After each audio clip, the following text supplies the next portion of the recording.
warahmatullahi wabarakatuh. Perkenalkan, nama saya Nurul Anissa dengan NIM 2312-1004 dengan tema Hakikat Kurikulum, Pengembangan Kurikulum, dan Pembelajaran. Baik, yang pertama saya akan menjelaskan tentang pengertian kurikulum menurut para ahli. Yang pertama itu menurut Ralph Taylor. Menurut Ralph Taylor, kurikulum mencapai tujuan pendidikan yang ingin dicapai, pengalaman pendidikan yang disediakan untuk mencapai tujuan, cara mengorganisasikan pengalaman pendidikan tersebut secara efektif, serta indikator penentu bahwa tujuan tersebut telah tercapai. Yang kedua itu menurut James B. McDaniel. Nah, pengertian kurikulum menurut James B. McDaniel merujuk pada 4 model sistem dalam persekolahan. Nah, yaitu ada kurikulum, pengajaran, atau instruksi. Mengajar itu teaching, dan belajar itu adalah learning. Nah, menurut pendapat saya, berdasarkan pendapat dari Ralph Taylor dan James B. McDaniel, saya menyimpulkan bahwa kurikulum adalah suatu sistem yang kompleks dan terencana yang meliputi berbagai aspek penting dalam pendidikan.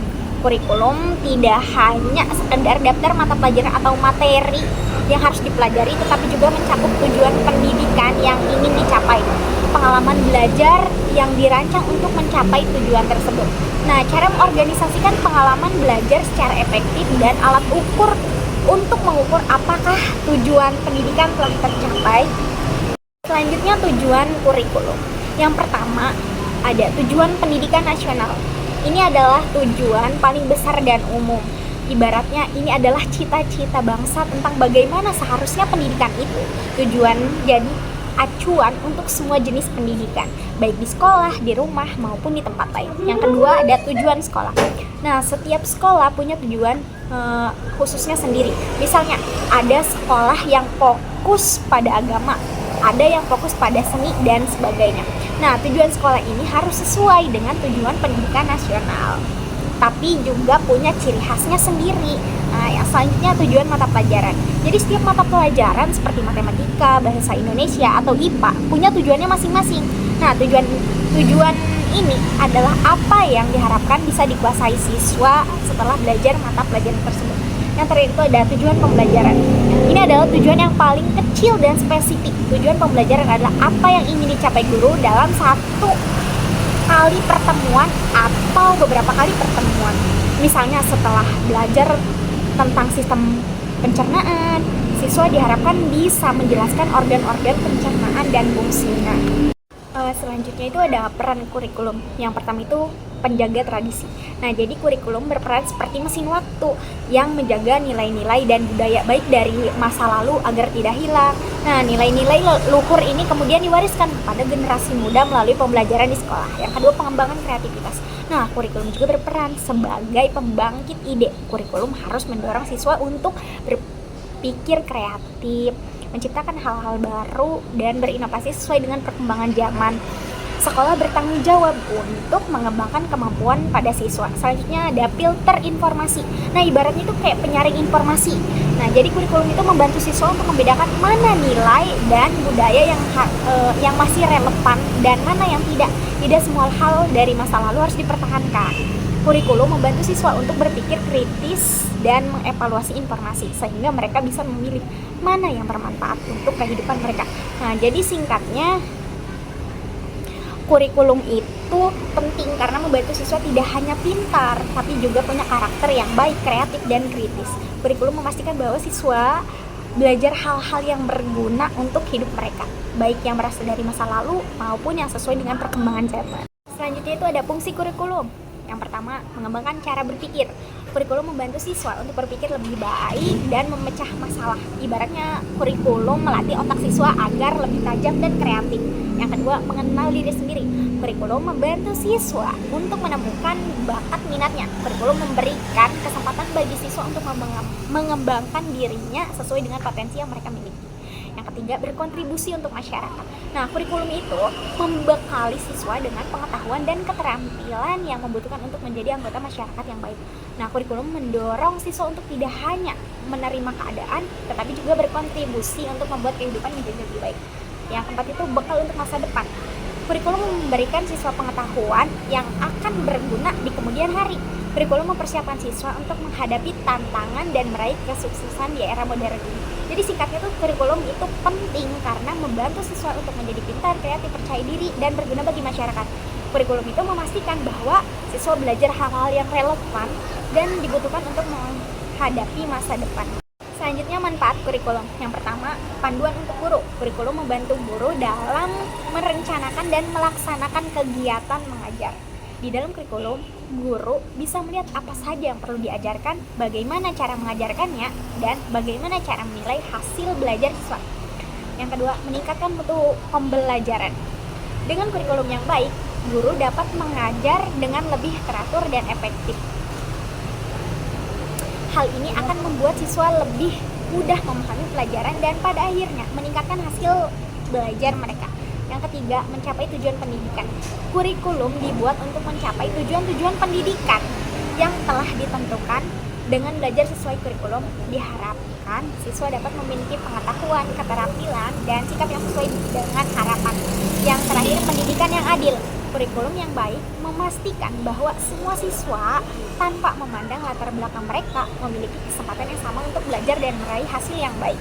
Yang kedua yaitu hakikat pengembangan kurikulum. Nah, sebelum itu saya akan menjelaskan tentang pengertian pengembangan kurikulum menurut para ahli. Yang pertama itu menurut Suparlan.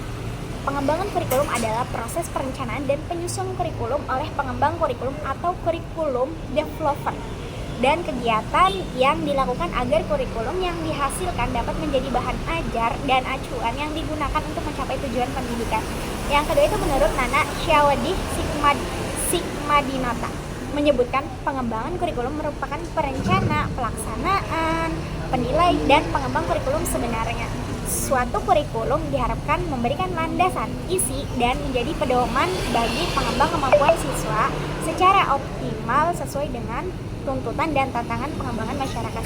Nah, kesimpulan tentang hakikat pengembangan kurikulum dari kedua pendapat ahli tersebut dapat ditarik kesimpulan bahwa hakikat pengembangan kurikulum adalah proses yang dinamis dan berkelanjutan untuk merancang, melaksanakan, dan mengevaluasi kurikulum yang relevan, efektif, dan sesuai dengan kebutuhan peserta didik serta ketentuan perkembangan masyarakat.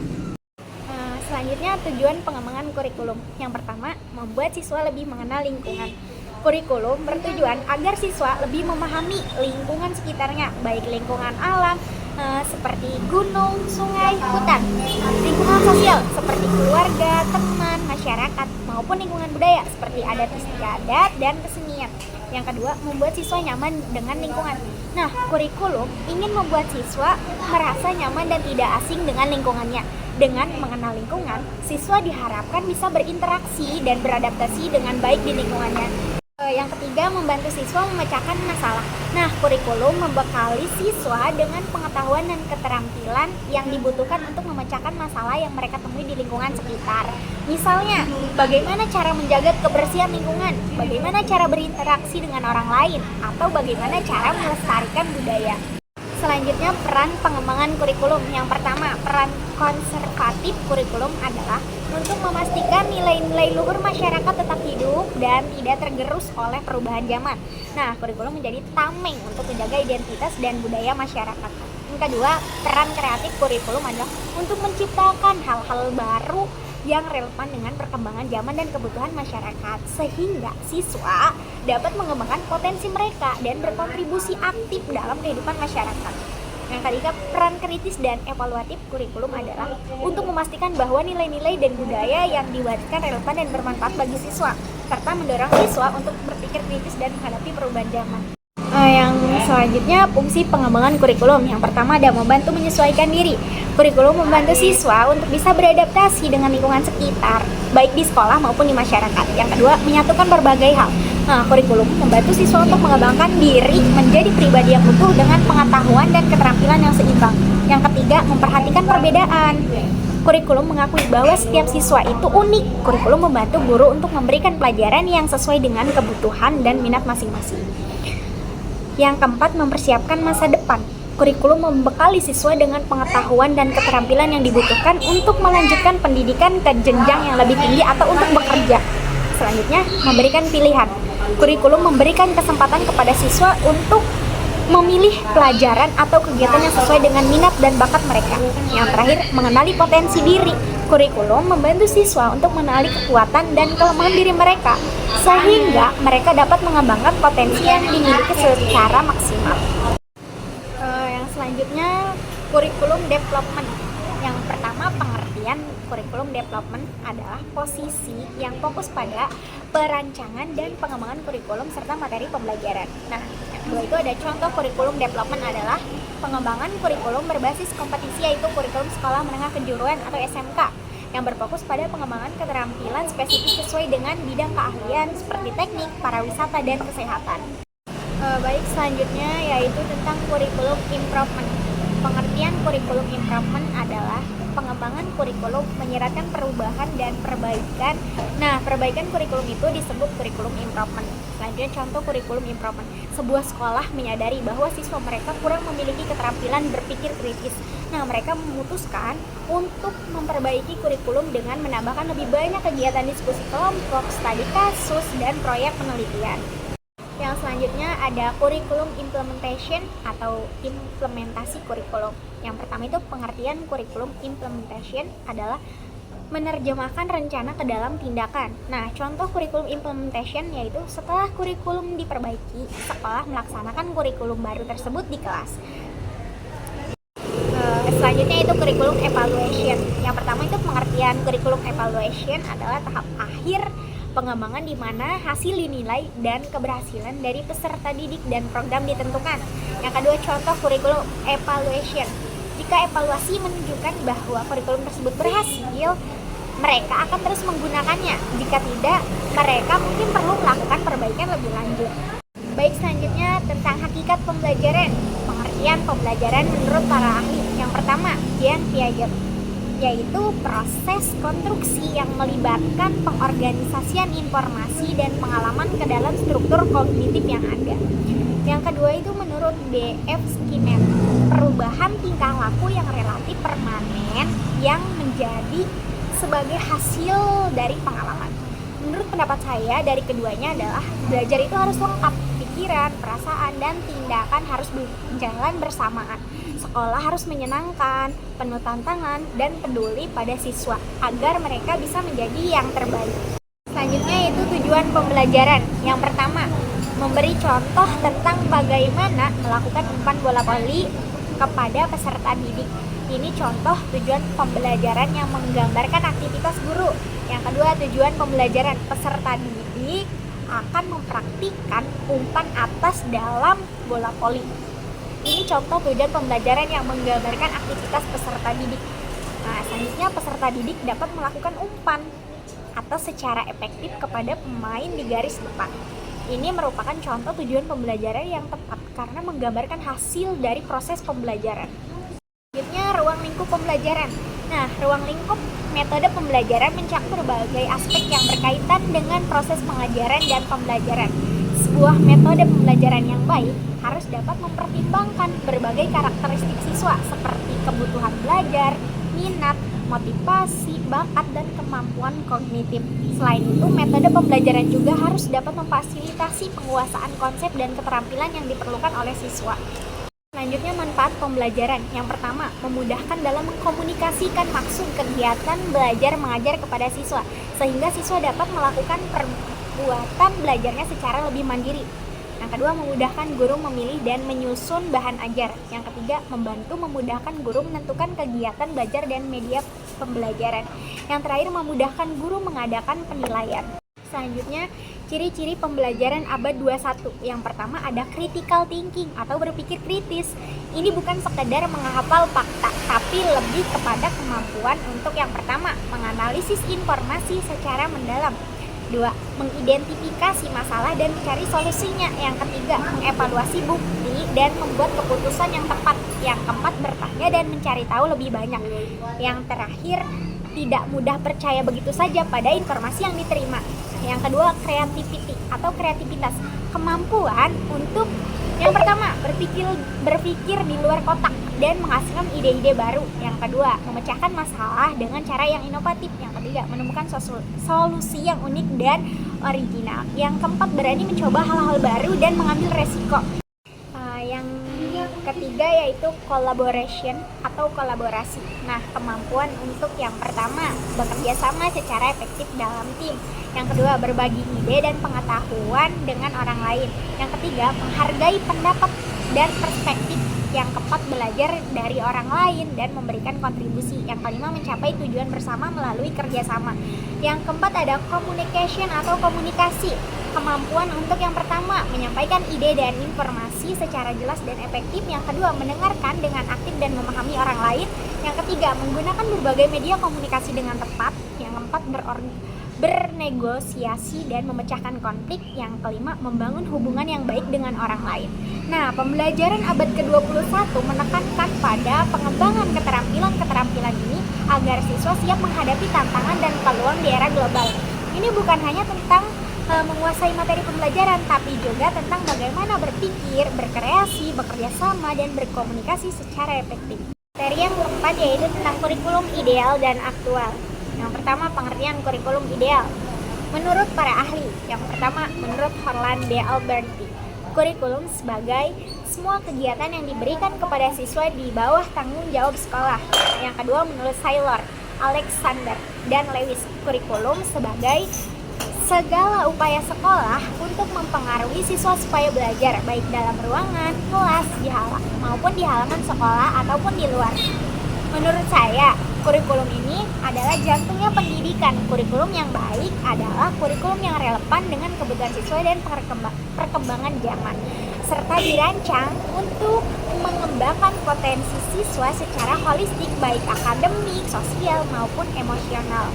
Materi yang keempat yaitu tentang kurikulum ideal dan aktual. Yang pertama, pengertian kurikulum ideal.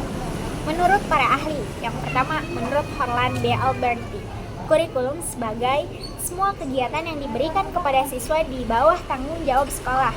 Yang kedua, menurut Saylor, Alexander, dan Lewis, kurikulum sebagai segala upaya sekolah untuk mempengaruhi siswa supaya belajar baik dalam ruangan, kelas, maupun di halaman sekolah ataupun di luar.